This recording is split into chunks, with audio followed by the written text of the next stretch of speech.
Io mi chiamo Valentina Salvi e faccio parte del gruppo Giovani dei Lumini nel Mondo. Allora, prima di parlare delle attività che noi seguiamo appunto come giovani, volevo un attimo darvi qualche spunto di riflessione. Ecco. All'interno del comitato esecutivo, su 7 membri, 2 hanno meno di 40 anni e la media dell'età del direttivo è di 60 anni.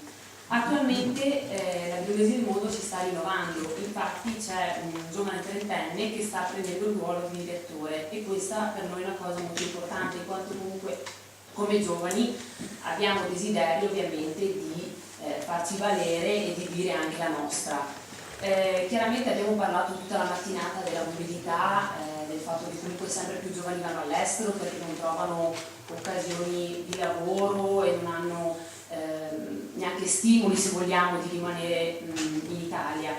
La Bellunesi nel Mondo ovviamente si è adattata a questa situazione e ha avviato il progetto di cui abbiamo parlato anche prima, di bellunodadici.net, per mantenere i contatti con gli italiani che si trovano all'estero e per dar voce appunto anche a questi giovani talenti che hanno così la possibilità di raccontare quello che stanno facendo e quindi portano anche valore all'Italia e alla nostra patria appunto.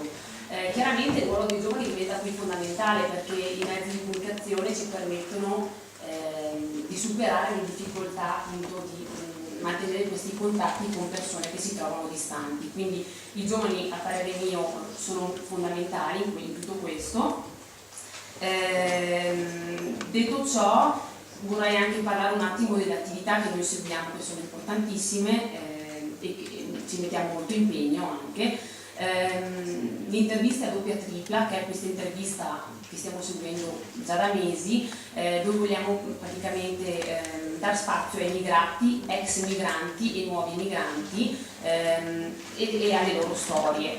Questo progetto lo stiamo seguendo e verrà poi proiettato durante l'Assemblea Generale di luglio, quindi questa è una cosa dove ci siamo dati molto da fare. Poi seguiamo i gruppi di giovani non veneti che vengono a visitare la provincia di Belluno e inoltre c'è anche il telegiornale che si chiama TG appunto Bellunesi nel Mondo. Ogni mese creiamo questo TG che prende spunto dagli articoli del mensile. Oltre a essere presente su internet viene mandato anche in onda su Telebelluno, quindi questo è anche un modo per mettere in disatto anche le nostre idee e la nostra voglia appunto di dire la nostra, di essere presenti. Grazie mille.